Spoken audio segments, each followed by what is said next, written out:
Olá, irmãos, a paz do Senhor. Estamos aqui para fazer essa parte 2 e a conclusão desta lição que nós começamos mais cedo. Lição a qual nós temos aqui, lição bíblica dos jovens, primeiro trimestre de 2020. Nós estamos estudando Jesus Cristo, Filho do Homem, Filho de Deus. Nós chegamos na lição de número 12, que fala sobre o código de ética de Jesus. Começamos a abordar alguns assuntos, chegamos ao tópico de número 1, que fala sobre esmolas, oração e jejum. E lemos o primeiro subtópico, que fala sobre a nossa vida devocional, que ela é para Deus. Amém? Então, irmãos, falamos um pouco sobre a oração e agora vamos continuar com a nossa lição, onde estaremos, se Deus assim permitir, dando a conclusão e assim encerrando essa lição número 12. Lembrando que domingo, a partir das 9 horas, estaremos estudando a 13ª e última lição do primeiro trimestre de 2020. Então, conto com você já. Domingo, a partir das 9 horas, estaremos ao vivo, diretamente do Facebook, para estudarmos juntos e aprendermos mais do Senhor Jesus. Oséias, capítulo 6, verso 3, diz: conheçamos e prossigamos em conhecer o Senhor. A parte A. Conheçamos e amém, e graças a Deus. Recapitulando a aula de mais cedo, a primeira parte, nós começamos a falar sobre a oração. Nós citamos aqui o exemplo do Senhor Jesus, que vivia em constante oração. Glória a Deus.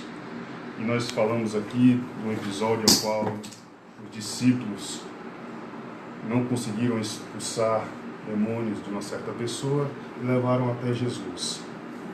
E Jesus expulsou aquele demônio e os discípulos interrogaram por que eles não conseguiram expulsar esse demônio. E Jesus lhe disse aos discípulos que aquele casta de demônios só saía com oração e com jejum. Então a gente viu a importância da oração. Agora, nós devemos aprender a não fazermos como os hipócritas. Como assim, irmão Saulo? Procurar fazer a oração para nos aparecer, para alimentar o nosso ego, para dizer que nós somos super crentes. Jesus vai citar que os hipócritas, eles ficam em pé e oram em voz alta para chamar a atenção, para dizer que eles são super crentes, são os bambambam. E Jesus não, Jesus vai nos ensinar para fazer totalmente o contrário. Jesus vai dizer em Mateus 6 e verso 6: mas tu, quando orares, entra no teu aposento e, fechando a tua porta, ora ao teu Pai, que vê o que está oculto, e teu Pai, que vê o que está oculto, Ele te recompensará. Glória a Deus. Dando exemplos, irmãos, de situações dessas, nós vemos irmãos, amigos nossos, conhecidos nossos, que quando estão no culto, escute só, não estou dizendo que isso é errado, mas quando estão no culto, muitas das vezes oram até mais alto do que o pastor ou o irmão que está no microfone. Isso é errado, irmão? Não. Desde que seja para a glória de Deus. Se o que nós fazemos for e é para a glória de Deus, amém. Mas quando nós estamos fazendo isso para nos aparecer, para querer dizer algo para que nós somos, que na verdade não somos, estamos aprendendo aqui que o que fazemos essa vida devocional, de oração, de jejum, de obras de caridade, tem que ser para a glória de Deus. Então, tenhamos cuidado nessa questão da oração, de querer orar mais alto, querer se aparecer. Não, faça a sua oração. Ore a Deus. Entra no seu quarto em secreto e ore ao Pai. Que Ele é um Deus onisciente, onipresente, onipotente. Antes mesmo de a gente proferir, de falar alguma coisa, Deus já sabe. Então, meus irmãos, quando orar, entra no teu quarto em secreto e fala com o Pai. Amém? Vamos fazer tudo, mas para a glória de Deus. Né, Theo? Fazer para a glória de Deus, né, meu filho? Glória a Deus. O segundo tópico, ainda dentro do primeiro subtópico, quero mandar um abraço para o meu amigo lá do Acre, meus amigos do Acre que estão aí acompanhando agora essa live. Que Deus abençoe, irmão. Meu querido amigo James, da rua Sibipiruna. Abraço, irmão James, fica com Deus. A todos vocês que estão acompanhando, cada parente, cada amigo, tia Lucrécia, Iô, Sandro, grandes amigos aí do Acre, irmão Armando, todos vocês que estão acompanhando essa live. O pai, todos, Ramon, todos os irmãos aí que estão nos acompanhando, que Deus em Cristo Jesus vos abençoe. Falando agora, irmãos, sobre o outro tema, o jejum. Nosso maior exemplo, mais uma vez, Jesus. E Jesus jejuou? Nós já falamos aqui logo cedo, pela manhã, na primeira parte. Citamos aqui Mateus capítulo 4, onde Jesus se retira para o deserto e ali jejua. Temos o exemplo, claro, Jesus jejuou, Jesus orava. Outro exemplo, onde Jesus jejuou, abra sua Bíblia comigo no Evangelho, segundo escreveu João Marcos. O Evangelho de Marcos, capítulo de número 2, e verso 18 ao 22. Jesus vai trazer o relato onde ele é interrogado porque os discípulos dos fariseus, os discípulos de João jejuavam e os discípulos dele não jejuavam. E Jesus vai dizer, pode convidado. Jesus lhe disse, porém, porventura os filhos da boda jejuar enquanto está com eles o esposo? Enquanto tem consigo o esposo, não podem jejuar. Jesus estava ali com os discípulos, então não havia necessidade dos discípulos jejuar. Mas quando Jesus morreu e ressuscitou, aí sim houve a necessidade dos discípulos jejuarem. E há necessidade de nós jejuarmos. Por que o jejum, irmãos? Porque quando nós jejuamos, nós estamos sacrificando a nossa carne, o nosso eu. E nós estamos, quando nós jejuamos, é para ser assim, eu entendo, nós temos que estar em comunhão com Deus, lendo a Bíblia e orando. Então, quando nós jejuamos, não comemos, nós estamos matando o nosso eu, a nossa carne e alimentando o nosso espírito. Fazendo assim, nós nos aproximamos mais de Jesus.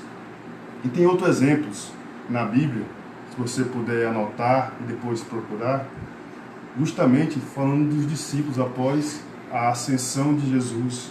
Atos, capítulo 14, verso 23, Atos, capítulo 13, verso 2 ao 3, 2 Coríntios, capítulo 11, verso 27, o próprio trecho onde nós lemos que os discípulos não conseguiram expulsar aqueles demônios, em Mateus 17, do 14 ao 23.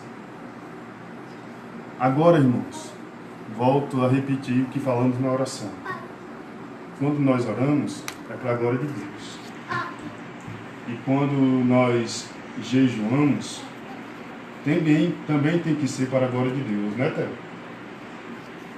Tudo em nossa vida tem que ser para a glória de Deus. Se jejuamos, é para a glória de Deus. Não façamos como os hipócritas, que quando jejuava, Jesus vai citar eles, demonstrava aparência de tristeza, de fraqueza. E quando alguém lhe perguntava o porquê, ele dizia: porque eu estou jejuando. Meu Deus, sigamos o exemplo do Senhor, que Jesus nos disse em Mateus 6, do 16 ao 18, que diz: e quando jejuardes, não vos mostreis contristados, como os hipócritas, porque desfiguram os seus rostos, para que os homens pareça que jejuam. Em verdade vos digo que já receberam o seu galardão. Porém tu, quando jejuares, unge a cabeça e lava o rosto, para não pareceres aos homens que jejuam, mas sim ao teu Pai que está oculto. E teu Pai que vê o que está oculto te recompensará. Glória a Deus.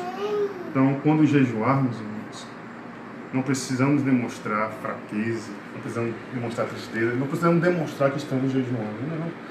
Quando jejuarmos, unge a cabeça, lava o rosto. Não demonstre para o próximo que você está jejuando, não. Só você e Deus. Que o nosso Deus que veio oculto, Ele te recompensará. Louvado seja Deus. Aí nós temos exemplos de irmãos que quando está jejuando, bota logo no estado do WhatsApp, né? Estou jejuando. Meu Deus, meus irmãos, não procure glória para si. Faça tudo para a glória de Deus. Siga as recomendações do Senhor. Louvado seja Deus. Lembro certa vez, eu trabalhava com um jovem. Muitas das vezes, irmão, nós pecamos por falta de conhecimento e sabedoria. Congregava com um jovem e quando ele estava jejuando, ele tinha prazer de falar que estava jejuando. Isso não glorifica a Deus. Isso não glorifica a Deus. Faça em oculto e Ele vai lhe recompensar. Amém? Vamos prosseguir com o nosso estudo. Falamos sobre a oração, sobre o jejum, vamos falar sobre as esmolas e sobre as obras de caridade. Amém? Quero mandar um abraço para o nosso irmão Mateus, para o nosso irmão Renato, que todo domingo tem me acompanhado ali, tem feito presente comigo, junto com os irmãos na EBD, todo domingo de manhã. Irmão Renato sempre é presente, irmão Mateus também, e eu louvo a Deus pela vida de vocês. Louvado seja o Senhor. Irmão Alípio, meu irmão, que saudade de você, viu? Nossa célula, junto com o nosso irmão, esqueci agora o nome dele, que era discípulo do nosso pastor Alan Rick, hoje deputado federal. Manda um abraço, saudade mesmo dos irmãos, viu? Que Deus abençoe. Fica na paz de Jesus. E dando continuidade a esse estudo, vamos falar agora sobre as esmolas e sobre as obras de caridade. Em nome de Jesus. Abraço ao nosso irmão Armando, também é uma bênção.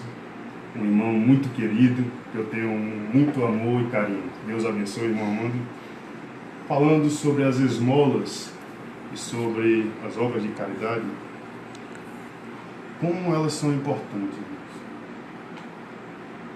Talvez você ache que não, mas abra sua Bíblia comigo no Evangelho de Mateus, capítulo 25. Vamos ler a partir do verso de número 31. Diz assim: e quando o Filho do Homem vier em sua glória e todos os santos anjos com ele, então se assentará no trono da sua glória, e todas as nações serão reunidas diante dele, e apartará uns dos outros, como o pastor aparta dos bodes as ovelhas. E porá as ovelhas à sua direita, mas os bodes à esquerda. Então dirá o rei aos que estiverem à sua direita: vinde, benditos de meu Pai, possui por herança o reino que vos está preparado desde a fundação do mundo. Porque tive fome, olha só, e deste-me de comer, Tive sede e deste-me de beber. Era estrangeiro e hospedaste. Estava nu e vestiste. Adoeci e vestiste. Estive na prisão e foste ver-me. Então os justos lhe responderão, dizendo: Senhor, quando te vimos com fome e te demos de comer? Ou com sede e te demos de beber? E quando te vimos estrangeiro e te hospedamos? Ou nu e te vestimos? E quando te vimos enfermo na prisão e fomos ver-te? E respondendo o rei, olha só a resposta do Senhor, lhe dirá: em verdade vos digo que quando o fizeres a um destes meus pequeninos irmãos, a mim me fizestes. E vai continuar com os que não fizeram. Vai dizer, quando tive sede e você não deu, e não te demos de beber, Deus vai dizer, quando não fizeste pelos pequeninos, não fizeres por mim. Então, aquilo que a gente faz pelo nosso próximo, estamos fazendo para Deus. Quando fazemos o bem para alguém, estamos fazendo para Deus. Muitas das vezes a gente quer só fazer o bem quando a gente sabe que vai receber o bem de alguém. Aí qual vai ser a nossa recompensa? Agora, quando nós fazemos o bem para quem realmente precisa, aí nós estamos fazendo o bem para o Senhor. Porque é muito fácil fazer o bem para alguém sabendo que a gente vai ser retribuído com esse bem. Mas quando a gente faz por alguém que realmente está precisando, realmente quem precisa, aí nós estamos fazendo para Deus. Glória a Deus. E falando sobre as obras ainda, nós não fazemos as obras para sermos salvos. Porque não somos salvos pelas obras. E o texto de Efésios, capítulo 2, verso 8 ao 9, deixa claro isso. Abra comigo em Efésios, capítulo 2, do verso 8 ao 9, diz: porque pela graça sois salvos, por meio da fé. E isso não vem de vós, é dom de Deus. Não vem das obras para que ninguém se glorie. Então nós somos salvos pela graça, não pelas obras. Agora sim, fazemos as obras porque somos salvos. Nós fazemos as obras porque somos salvos, não para sermos salvos. E nosso irmão Tiago vai escrever isso em Tiago capítulo 2, verso 26. Vai dizer o seguinte, vamos ler. Tiago capítulo 2, verso 26 vai dizer: porque assim como o corpo sem o espírito está morto, assim também a fé sem as obras é morta. Nós fazemos as obras, volto a repetir, porque nós somos salvos, e não para sermos salvos. Amém? Agora, tenhamos cuidado quando fazemos as obras. O Senhor Jesus vai dar o exemplo claro nesse texto de Mateus 6. Logo no início, a partir do verso 3. Jesus vai dizer: você tem duas mãos, a esquerda e a direita. Então, quando tu for dar a tua oferta, para dar as tuas obras, a tua esmola com a mão direita, que não saiba a tua esquerda, para que não venha te gloriar, porque aquele que estiver em oculto te recompensará. Amém? Então, meus irmãos, não precisamos demonstrar que estamos fazendo obras de caridade, não precisamos demonstrar que somos isso ou aquilo, não. Deus te recompensará. Faça em oculto e Deus te recompensará. Louvado seja Deus. Assistindo alguns comentários que eu gosto muito, tem um pastor que eu gosto muito de assistir os comentários bíblicos dele, para mim poder ter uma base bíblica. Ele vai dizer que tem certos irmãos que quando vão fazer alguma doação, vão dizimar, vão ofertar, na hora do dízimo das ofertas, bate um calor tão grande que ele começa a suar e para se abanar do calor, ele pega a nota de 100 e começa a se abanar para demonstrar que está doando. Que é isso, meus irmãos? Tenha fé, não faça isso não. Quer doar, quer fazer uma obra de caridade? Faça, para a glória de Deus. Não para buscar benefício próprio, mas para que o nome do Senhor seja glorificado. Amém? Quero mandar um abraço também para o meu irmão Vinícius, para o meu amigo do céu, que estão aí nessa live agora nos acompanhando. Que Deus em Cristo nos abençoe nesse momento tão difícil, nesse momento de tanta luta. É o momento de nós nos abraçarmos em oração, em unidade, para combater essa pandemia que está parando todo mundo. Amém? Deus abençoe cada um de vocês. Gabriela também, aí nos acompanhando, que Deus abençoe, saudade de todos vocês. Muita saudade mesmo. Estou esperando uma visita de vocês novamente aqui. Da Biô, do pai, do Vinícius, todos os amigos. As portas aqui estão abertas. O Theo, a Melina, todos nós estamos aqui esperando cada um de vocês. Amém? Voltando para a lição, agora nós vamos adentrar no segundo subtópico do primeiro tópico. O segundo subtópico diz o seguinte: cuidado para não sermos enganados pela maldade de nosso próprio coração. Diz assim o comentarista: um dos perigos da publicidade da vida... Remédio, papai. Remédio? Papai, tomar. Obrigado. Esse remédio aí é potente mesmo. Um dos perigos da publicidade da vida devocional é a produção de arrogância e soberba em nós mesmos. Tá bom, Theo. Ou seja, tá no culto, viu, Theo? Ao invés de realizarmos algo para que o nome de Jesus seja bendito, somos tentados a agir para massagear o nosso próprio coração mal. Jeremias 17, 9. Mais adiante diz o seguinte: a exortação de Jesus orienta-nos a evitar que nossos corações sejam alimentados por nossa própria arrogância. Corremos o risco de cair no mesmo erro dos fariseus, valorizar mais a glória humana do que a vontade de Deus. E aqui eu quero fazer um comentário nesse segundo subtópico sobre arrogância, soberba, e o contrário disso, que é a humildade. E nisso nós temos... licença, tá no culto. Nós temos dois textos bastante conhecidos no livro de Provérbios. Primeiro vamos falar sobre a arrogância, sobre a soberba. Provérbios 16, verso 18, vai dizer: a soberba precede a ruína, e a altivez do espírito precede a queda. E o contrário disso, irmão Sai. Provérbios 15, verso 33 diz: o temor do Senhor é a instrução da sabedoria. Vou repetir. O temor do Senhor é a instrução da sabedoria, e diante da honra vai a humildade. Também relacionado a esse contexto, esse segundo subtópico, quero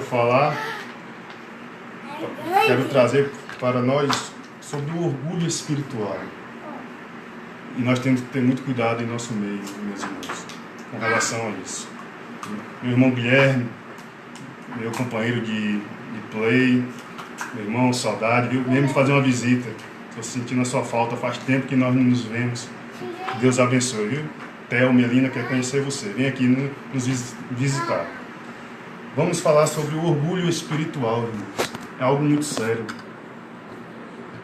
Tem pessoas em igrejas aí que se acham super crentes, mais crentes que o irmão fulano de tal, que o irmão A, que o irmão B, que o irmão C. Por N motivos. Talvez por conhecer mais da Bíblia do que o irmão. Talvez por ter mais tempo de igreja que o irmão. Não sei. E nós temos muito isso em nosso meio. Irmãos que se acham mais super crentes, mais crentes do que outros. Deixa eu lhe falar uma coisa. Deus não divide a sua glória com ninguém. Eu sei que nós estamos numa live onde tem pessoas crentes e não crentes, amigos do Evangelho, amigos que não professam nenhuma fé. Mas eu quero trazer algo que, quando eu estava estudando essa lição, me trouxe à memória. Tem algo que me deixa incomodado em algumas igrejas. E falo isso abertamente, nunca escondi isso de ninguém. A questão de fardas de conjunto. Tem o dirigente, o secretário, o coordenador é uma cor e o irmão é outra cor, fazendo distinção assim de irmãos. O irmão A, o irmão B é mais crente do que o irmão A, do que o irmão B. Isso me deixa, sinceramente, eu não concordo com isso, mas eu aceito. Mas são coisas que eu não concordo, porque faz distinção dentro da igreja de irmão A e de irmão B. Tenhamos cuidado com o orgulho espiritual. Nós não somos melhor que ninguém. Deus, Ele não divide a sua glória com ninguém. Para Ele, toda a honra, toda a glória e todo o louvor. Com isso, nós chegamos no subtópico de número 3. O último subtópico do tópico de número 1. O subtópico de número 3 vai dizer os riscos da espetacularização da fé. O comentarista diz o seguinte: um terceiro e último risco de estabelecer vivências espirituais como práticas públicas é aquilo que se pode definir como espetacularização da fé. Igrejas, shoppings, pregadores, coach, pseudo-milagres por meio de técnicas de manipulação de massas e etc. Tudo isso atrai pessoas, produz uma lógica de resultados financeiros de sucesso, porém não glorifica o nome de Jesus. Aí mais adiante vai dizer o seguinte, lá no final: sigamos os passos do Mestre e façamos da fé uma experiência de proximidade com o Criador e afastamento das ilusões deste mundo. Glória a Deus. Alguns comentários a respeito desse subtópico.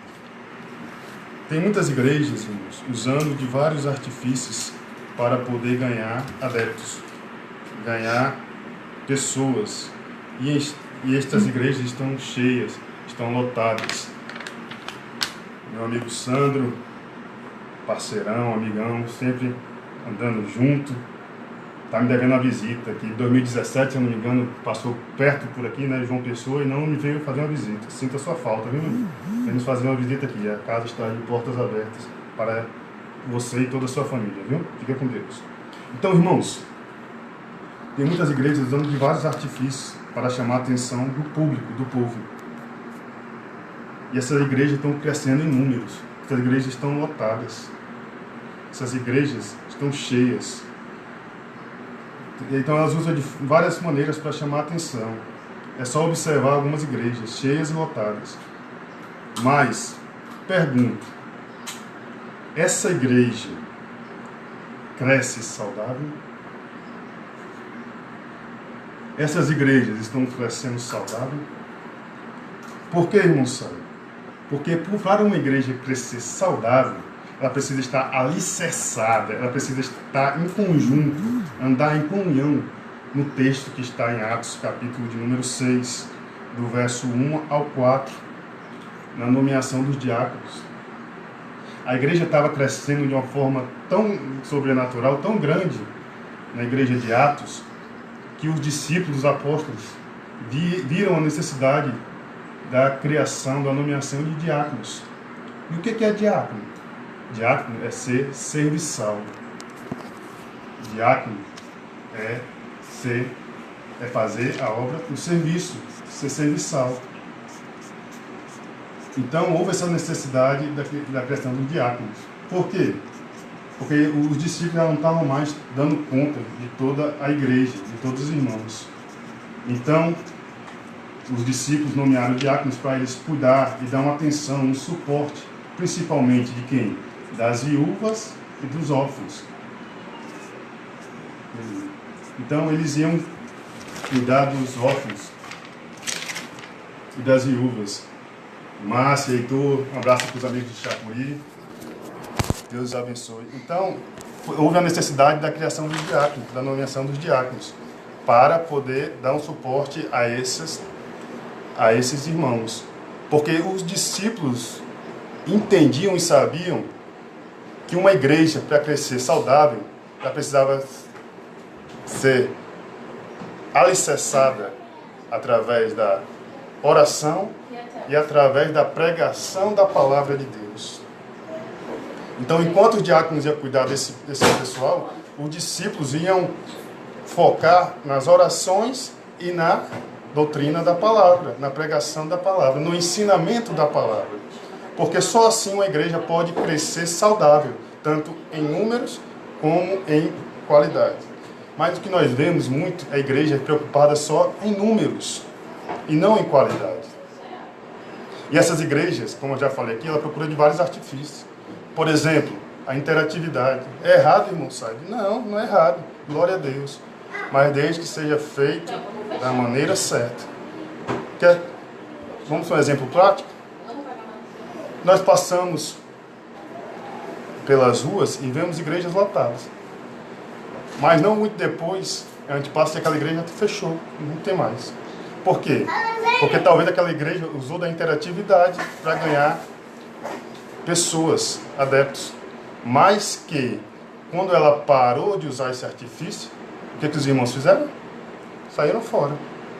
Tem igreja que usa a música, o ambiente, deixa mais escuro, tá? Colocam música para poder tocar no emocional das pessoas.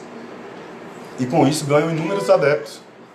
Mas que não muito depois acontece a mesma coisa, quando param de usar isso. A igreja, os irmãos vão atrás em outro local. E a igreja fica vazia e até fecha. Então, irmãos,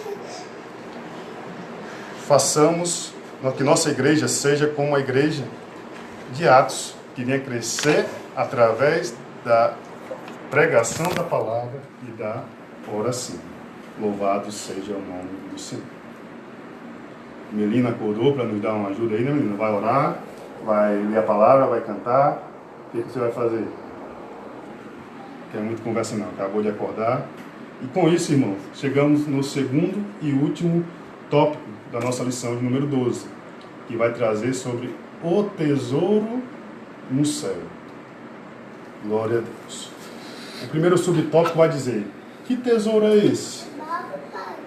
Diz assim o comentarista: ao refletir sobre nossas relações de prioridade e necessidade com relação àquilo que desejamos, Jesus ensina-nos sobre como devemos entesourar, isto é, a maneira pela qual devemos administrar nossos bens e desejos. Esses ensinamentos de Jesus nunca foram tão atuais como hoje. Nesta sociedade comunista e imediatista em que vivemos, ao lermos as palavras do Mestre, certamente poderemos aprender a lidar com nossos sonhos com mais sabedoria. Afinal de contas, até em sonhos e palavras devemos ter prudência. Devemos, em primeiro lugar, levar em consideração que o falar destes tesouros, Jesus não está referindo-se apenas, escute só, vou repetir. Devemos, em primeiro lugar, levar em consideração que, ao falar destes tesouros, Jesus não está referindo-se apenas a bens materiais, a fim de tudo aquilo que se torna, e sim de tudo aquilo que se torna prioridade, destaque, o centro das atenções em nossas vidas. Lá por final vai ter o seguinte: aqueles que buscam a glória terrena receberão seus galardões imediatamente, conforme a efemeridade da condição humana. Mateus 6, verso 2, 5 e 16. Todavia, Jesus promete, e os escritores sagrados também registram, o estabelecimento de um prêmio futuro, maravilhoso e inefável, para aqueles que se mantiverem fiéis. Glória a Deus. Rodrigão, rapaz, de você, vamos tomar aquele tereré, meu irmão. Aqui no Rio Grande do Norte tá difícil de tereré. Alguém do Acre aí, viu? Se tiver, manda aqui para nós, que aqui é difícil, viu? Já procurei e não encontrei, não é não, Rodrigão? Estamos sentindo falta aqui do tereré. Irmãos, o segundo tópico, para nós trazermos alguma coisa para o nosso conhecimento. Esse trecho que nós pegamos aqui, que eu até repeti e vou ler de novo. Sobre o tesouro. Que tesouro é esse? Devemos, em primeiro lugar,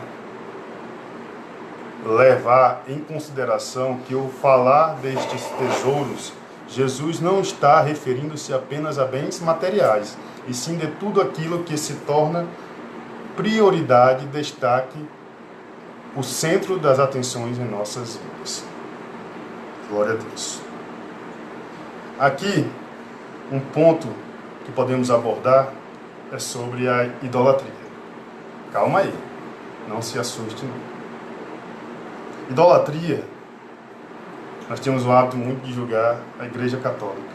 Nós temos que ter muito cuidado com isso. Temos que respeitar todos os nossos irmãos, seja ele católico, seja ele espírita, seja ele do candomblé, seja ele de qual religião for. Mas nós temos que ter respeito por cada pessoa, independente da cor, da raça ou da religião. E nós, que eu falo nós e alguns, eu vou dizer até a minoria, que costumamos muito julgar nossos irmãos católicos por dizer que eles são idólatras porque adoram imagem, se ajoelham diante de uma imagem, porque adoram imagem de esculturas. Mas deixa eu lhe dizer uma coisa: idolatria é quando você ama, adora algo mais que a Deus. É tudo aquilo que ocupa o lugar de Deus em nosso coração. Idolatria é isso. É quando você ocupa no seu coração algo que era para ser o lugar de Deus. E quantos de nós estamos adorando mais o nosso carro do que a Deus? E quantos de nós estamos adorando mais a nossa casa do que a Deus? E quantos de nós estamos adorando mais a nossa esposa, os nossos filhos, os nossos animais do que a Deus? E quantos de nós estamos na igreja adorando mais a pastor, a pregador, a cantor, ao irmão falando de tal do que a Deus? Estamos ocupando o lugar que era para ser de Deus, estamos colocando algo que era o lugar de Deus. Isso é idolatria. Quer um exemplo? Hoje no culto, quem vai dirigir, ou quem vai pregar, ou quem vai cantar é o irmão fulano de tal. Aí eu já digo, vou não. Vou não, porque eu não gosto como o irmão dirige, eu não gosto como o irmão prega, eu não gosto como o irmão canta. Você vai para a igreja para adorar a Deus ou para adorar o homem? Você vai para a igreja para qual objetivo? É idolatria. Nós temos que ir para a igreja para adorar a Deus, para agradecer a Deus, para glorificar o nome do Senhor, independente do irmão A, do irmão B, do irmão C. Mas o irmão A, o irmão B, o irmão C, você não sabe como é que é a vida dele, ele é assim, assim, assim. Aí ele vai se ver com Deus. Quem sou eu ou quem é você para julgar A, B ou C? Nós somos juízes? Queremos nos colocar no lugar de juiz? Quem é o juiz? Deus. Nós temos que ir para a igreja para adorar o Senhor. Glória a Deus. Louvado seja o Senhor. Então nós temos que ir para a igreja para adorar o Senhor. Louvado seja Deus. A Bíblia diz que o amor, a riqueza, é a raiz de todos os males. 1 Timóteo, capítulo 6, verso 10. Aí tem irmãos que tem dois tipos de irmãos. Lembrando agora, lendo essa passagem. Tem irmãos que, se o irmão está passando por alguma dificuldade, se o irmão está passando por algum momento financeiro difícil, já vai dizer que o irmão está em pecado. Ou então dizer que o irmão cometeu alguma transgressão para estar passando por aquilo. Aí nós já temos um outro tipo de irmão. Tem irmão que diz que quando o irmão está bem financeiramente, é porque o irmão não é crente verdadeiro. Porque crente que é crente passa por luta. Aí eu te faço uma pergunta, um desafio. Vai viver a vida do irmão? Financeiramente ele pode até estar bem, mas vai ter a luta que o irmão está passando? Não é não, irmão Gilmar? Então nós temos que ter muito cuidado com isso. Esses dois tipos de irmão. Um, se o irmão está na miséria é porque o irmão está em pecado. E o outro é porque se o irmão está bem financeiramente é porque o irmão não passa a luta. Porque o irmão não tem comunhão com Deus, não está fazendo a vontade de Deus. O que é isso, irmão? Pare com isso. Pare de julgar o próximo. A palavra de Deus diz que o amor ao dinheiro, possuir riqueza, não é pecado, não. Eu querer um conforto melhor para minha família, para minha esposa, para meus filhos, isso não é pecado, não. O pecado é o amor ao dinheiro e não possuir riquezas. Não podemos deturbar a palavra de Deus. Não podemos pegar aqui um versículo isolado e querer criar toda uma heresia. Não. Vamos ler o texto, o contexto. E a palavra de Deus, o irmão Paulo vai escrever a Timóteo dizendo que o amor à riqueza, não à riqueza, o amor ao dinheiro. Louvado seja Deus. E o Senhor Jesus vai dizer que nós não podemos servir a dois senhores, a Deus e a Mamon. Ou nós servimos a Deus, ou nós adoramos o dinheiro. E o dinheiro se torna um Deus para nós. Amém? Ficou claro com os irmãos? Lembrando que ao final, se alguns irmãos, algum amigo, alguma pessoa quiser fazer alguma pergunta, pode fazer. Se eu não souber, Priscila aqui me ajuda a responder, viu? Louvado seja o Senhor, não é não, irmã Priscila? Então, prossigamos, irmãos. E assim a gente chega no segundo subtópico do tópico de número 2. E o último para nós concluirmos. Já está um pouco cansativo. Minha esposa aqui, a produção já está dando glória a Deus que já está encerrando. Está aqui o segundo tópico, o subtópico diz o seguinte: onde juntar tesouros? É uma pergunta. Onde juntar tesouros? Irmão Caio, que Deus abençoe, em nome de Jesus. Onde juntar tesouros? É uma pergunta. Aí o comentarista vai dizer que existem, conforme as palavras de Jesus, duas possibilidades de valorizar aquilo que temos, tratando tudo como resultado exclusivo do esforço, dedicação e mérito humano, ou como consequência da infinita, imerecida e bondade e graça, de Deus. E lá para o final, para metade do final, vai dizer: esse tipo de análise não retira a responsabilidade não retira a responsabilidade e esforço humano em nada. Até porque em vários momentos a Escritura condena o quê? O preguiçoso. Lá no final vai dizer o seguinte: por fim, mais do que uma lógica mercantil de acúmulo de bens, as palavras de Jesus refletem a necessidade de reconhecer a repercussão eterna de tudo aquilo que fazemos, quer para bem, quer para o mal. Glorificado seja Deus. Alguns pontos para nós extrairmos aqui deste ponto, para assim nós finalizarmos esta lição de número 12. Vai dizer o seguinte: tratando tudo como resultado exclusivo do esforço, dedicação e mérito humano, ou como consequência da infinita, imerecida e bondade, graça de Deus. Este tipo de análise não retira responsabilidade e esforço humano em nada, até porque em vários momentos a Escritura condena o preguiçoso.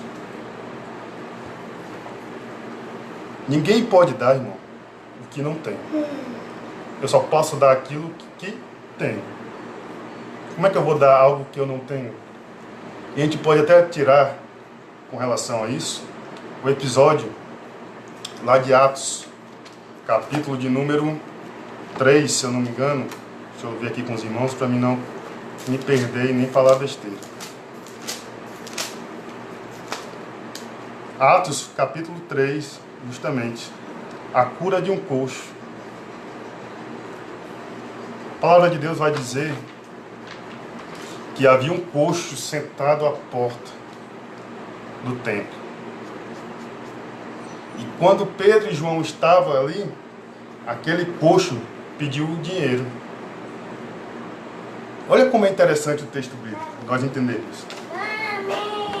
Pedro vai dizer, olha para nós. Porque estava ali Pedro e estava ali João. Então ele vai dizer, olha para nós. Olha só.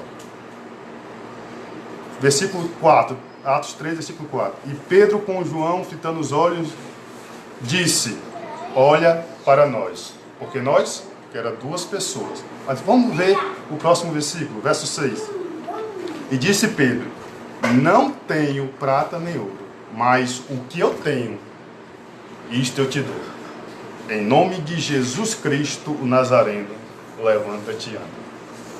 Pedro só pode dar, Pedro só deu aquilo que ele tinha. Isso significa que João não tinha, irmão? Sabe? Não, claro que tinha. Mas Pedro estava falando por ele. Ele disse, olha para nós, mas o que eu tenho, eu te dou. Isso não é o que nós temos. Então nós só podemos dar aquilo que nós temos. Como é que eu vou dar uma coisa para o irmão se eu não tenho, se eu não possuo? Como é que o irmão vai me procurar para aprender mais da palavra de Deus se eu não tenho conhecimento? Tem que procurar quem? Pastor, a liderança. Porque só podemos dar aquilo que temos. Amém? E a lição que vai trazer sobre o preguiçoso. Eita, Gabriel, hein? Vários tempos. Para acordar era uma luta, né? Para ir para a escola. Só Jesus. Ainda estou um pouco mesmo, mas estou melhorando, viu? Estou melhorando. Mas a palavra de Deus, passagens bem conhecidas sobre o preguiçoso, lá em Provérbios, eu gosto sempre de ler. Mesmo sabendo, muitas das vezes até sabendo o versículo, mas eu gosto de ler para não falar nenhuma besteira. Provérbios 6,6 vai dizer, vai ter com a formiga, ó preguiçoso, olha para os seus caminhos e ser sábio. E o irmão Paulo, escrevendo aos irmãos em Tessalônica, lá em 2 Tessalonicense, capítulo de número 3 e verso 10, vai dizer, 2 Tessalonicense, capítulo de número 3 e verso 10, vai dizer, opa, tem Timóteo. Porque, quando ainda andávamos convosco, vos mandei isto, que se alguém não quiser trabalhar, não coma também. Então, com relação à preguiça, nós temos duas consequências. A primeira, não está conforme a palavra de Deus. Não está fazendo conforme diz a palavra de Deus. Porque a palavra de Deus constantemente condena o preguiçoso. Jesus constantemente condena o preguiçoso. E outra, se você olhar os discípulos de Jesus, nenhum era desempregado não. A maioria trabalhava. Jesus não tem compromisso com o preguiçoso. A primeira consequência é essa. Não está andando de acordo com a palavra de Deus. E a segunda consequência, já a consequência do primeiro, por ser preguiçoso, por não trabalhar, o que esse irmão vai viver? Na miséria. Infelizmente, por não querer trabalhar, parece até brincadeira. Né, irmã Priscila? Irmã Priscila não aguentou, não. É consequência. Irmão que não quer trabalhar, também não vai comer. Agora, é bem verdade que nós trabalhamos, por muitas vezes nós passamos por dificuldades. Se nós que trabalhamos já passamos por essa dificuldade, imagine quem não trabalha e quem não quer trabalhar. Tem casos de pessoas que querem trabalhar, mas devido ao grande número de desemprego, é uns que estão enquadrados no desemprego. Procura e não encontra. Bate, está batendo, mas não se abre. Mas deixa eu lhe dizer uma coisa. Persista, continua, que Deus vai abrir a porta. Agora tem irmãos que quer trabalhar, mas deitado numa rede. Eu quero trabalhar para meu Jesus e deitado numa rede. Se levante, meu irmão. Vai ter com a formiga ou preguiçoso. Então, irmãos, essa é a lição de número 12, que tem como título o Código de Ética de Jesus. Espero que os irmãos e os amigos ouvintes tenham entendido, compreendido. Qualquer dúvida, podem perguntar. Estamos aqui para tirar dúvidas, isso se soubermos. Se eu não souber, eu pergunto para a Priscila, que com certeza ela vai saber. Então, irmãos, muito obrigado por assistir essa live. E antes de encerrar, irmãos, eu quero fazer um pedido para você. Jesus, Ele te ama. Seja prudente. Não saia de casa. Só saia se necessário. Fique em casa. Fique em casa. Essa pandemia, ela não é brincadeira. Assim que surgiu, eu não estava levando muito a sério. Mas quando as coisas começaram a parar, o Brasil começou a parar, o mundo está parando. Isso é sério, gente. E se propaga muito rápido. Eu só estou saindo o necessário de casa. Quando não tem mais jeito mesmo. Fique em casa. Segura. E com relação a essa pandemia, eu quero convidar você agora a estarmos juntos, mesmo que não seja pessoalmente, que nem podemos. Mas eu convido a você neste momento, em unidade, vamos levantar um clamor em prol da nossa casa, da nossa família, em prol dos nossos parentes, em prol, louvado seja Deus, da nossa comunidade, em prol da nossa igreja, em prol do nosso município, do nosso estado, da nossa nação, do nosso Brasil, do mundo. Ore comigo, pedindo a misericórdia do Senhor, para que Deus chegue nos libertando, repreendendo toda essa enfermidade que tem se alastrado por todo mundo.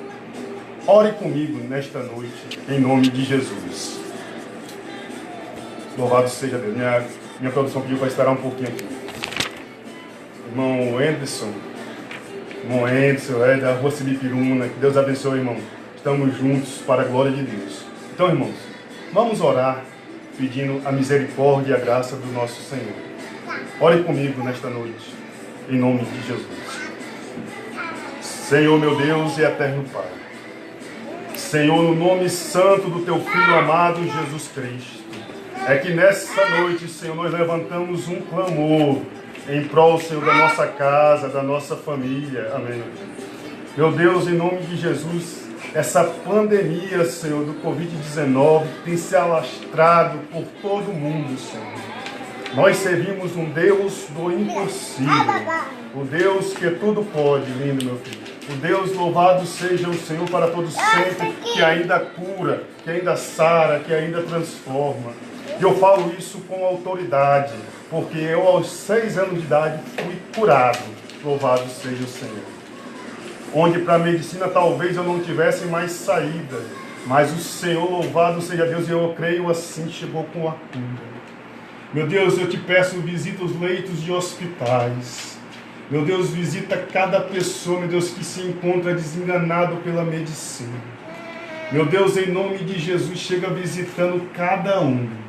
Venha dando, Senhor, aleluias, o conforto. Venha dando, Senhor, aleluias, o bálsamo, Senhor, para as famílias. Meu Deus, em nome de Jesus, nós te clamamos pelo Brasil.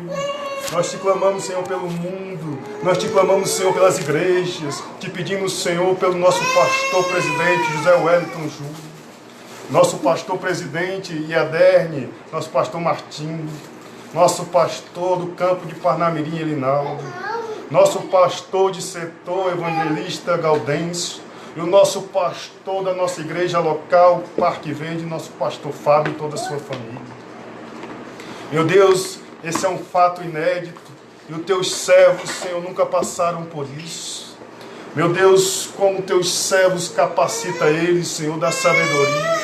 Sê, Senhor, a tua mão sobre a vida de cada um. Cuida, Senhor, do meu pai, da minha mãe, de cada parente, Senhor, de cada amigo que está acompanhando agora essa live, que está agora ao vivo pelo Facebook, pela internet. Meu Deus, em nome de Jesus, que a tua mão seja sobre nós. Porque pelas tuas pisaduras nós fomos sarados. Meu Deus, é bem verdade que, apesar de sermos crentes, nós não estamos imunes, Senhor. Meu Deus, assim como o sol é para todos, as bactérias, os vírus estão no ar e é também ela para todos. Nós temos o exemplo claro de Jó, um homem reto, mas que o Senhor permitiu que acontecesse tudo aquilo na vida dele. Não é porque nós somos crentes, não é porque nós somos católicos, não é porque nós somos adeptos à religião A, B e C, que nós somos imunes, não. Meu Deus, mas o Senhor é o Deus do impossível, é o Deus que tudo pode. Eu te peço, Senhor, cuida de nós, livra-nos de todo mal, e que tenhamos, Senhor, uma boa noite de sono. E que amanhã, Senhor, nós possamos acordar novamente e dizer: obrigado, Senhor, por mais esta manhã. Guarda-nos e livra-nos de todo mal. Abençoa, Senhor, cada um que tem acompanhado essa transmissão pelo Facebook. Muito obrigado, Senhor, eu te agradeço pela vida de cada um. Abre o nosso entendimento cada vez mais para aprendermos da Tua palavra, Senhor. Fica conosco. É o que nós te pedimos e te agradecemos em nome do Teu Filho amado, Jesus Cristo. Amém. E graças a Deus. Meus amigos e amados irmãos, quero deixar aqui o convite para domingo, às 9 horas da manhã, estarmos juntos novamente para a conclusão desse primeiro trimestre de 2020. Fica na paz do nosso Senhor e Salvador Jesus Cristo. Um beijo no coração de todos e até a próxima. Maria Estevam. Maria Estevam, Zifirina, rapaz, um abraço. Saudade, Dona Silene, todos vocês. Mário, um abraço para o Mário, todo mundo, viu? Muito obrigado por ter nos acompanhado. Fica com Deus e até a próxima oportunidade.